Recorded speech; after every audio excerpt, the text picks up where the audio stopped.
Se tiver alguma pergunta, vou contar até 10. Vocês lembram que depois que eu explico aquilo, tudo fica claro por meia hora.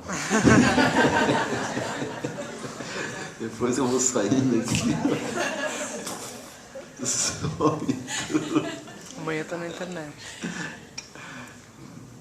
Amanhã já está na internet tudo que você falou. Amanhã o quê?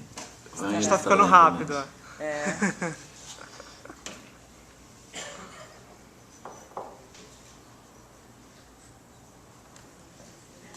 Mas não é razoável, é, né?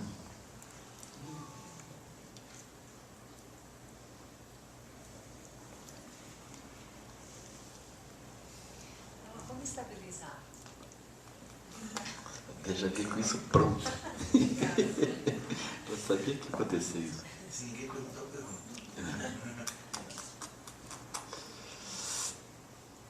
Então, como estabilizar? Né? Como estabilizar essa visão? No meio dessa confusão. A minha sugestão é assim, é praticar de fato assim, né? Ou seja, onde tiver, contemplar isso, sempre contemplar. Porque aí quando a gente encontra as coisas, a gente já viu as coisas. A gente tem essa vantagem de, quando a gente contempla 108 coisas, as outras vêm.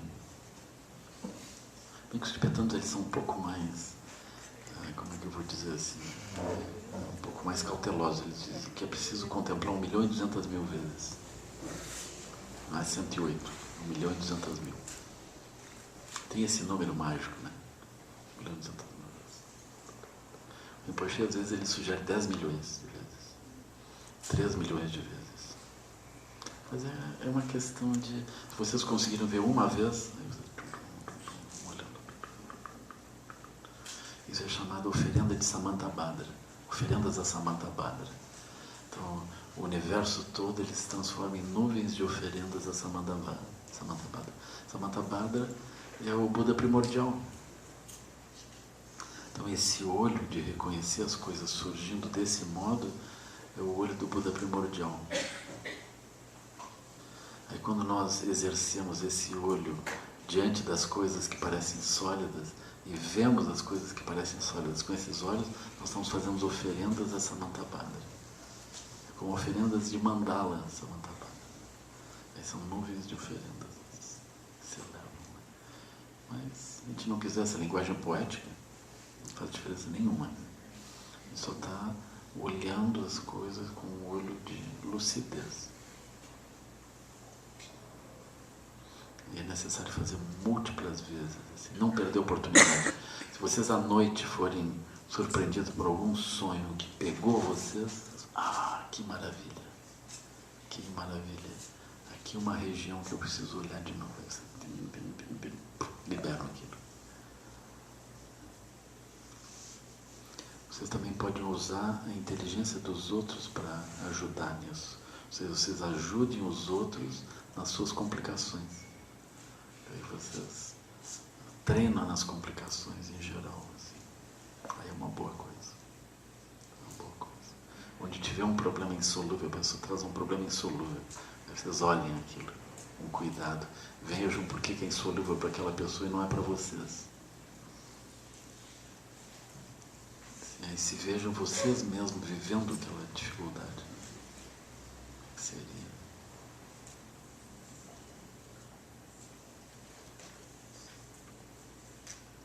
Se diz que quando o Buda morreu,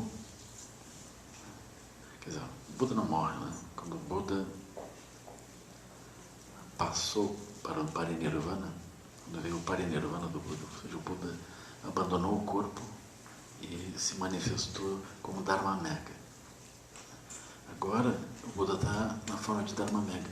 Dharmamegha, ele é um Buda não local. O Tathagata, que é o 9º estágio dos Bodhisattvas, é um Buda local. Ele está num lugar, não tem outro. Mas Dharmamegha é um Buda não local. Por exemplo, ele está nos ensinamentos, ele está em todos os centros de prática, está em todos os altares. Como é que a gente sabe que ele está? Porque a nossa energia muda. A gente chega nos lugares e a energia muda. Então aquilo é a bênção do Buda. É a bênção do Buda no formato, na forma do Buda Dharmamegha. Ele é considerado uma nuvem de onde brotam as gotas de compaixão que umedecem as sementes de sabedoria que já estão dentro das pessoas. Então esse é o processo.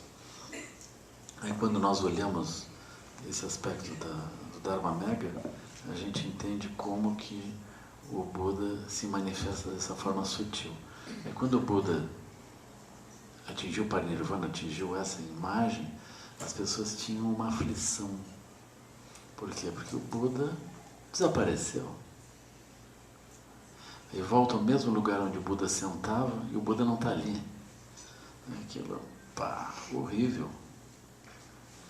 Aí muitos alunos deles, que tinham tido essa proximidade grande, eles descobriram que eles podiam visualizar o Buda sentado ali. Eles visualizavam, falando de conta que o Buda está ali sentado. Aí eles sentiam aquilo tudo de novo.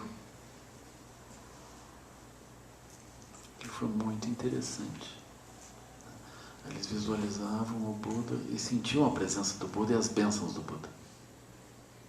Aí com o tempo, eles começaram a ver que quando o Buda se manifestavam mais duas imagens ao lado, que era Chenrezig e Manjushri. Ou seja, eles perceberam que o Buda, quando se manifestava, ele se manifestava com um aspecto de compaixão e com um aspecto de sabedoria cortante. Que eles começaram a produzir isso através da imaginação criativa de duas imagens ao lado do próprio Buda. Então, o Buda é Manjushri e Chenrezig. Aí mais adiante eles viram um Buda rodeado por 4 outros Budas. Eles viram que quando o Buda se manifestava, ou quando ele se manifestou ele sempre se manifestou como 5 sabedorias búdicas, ou 5 Budas de meditação, 5 Jnani Budas.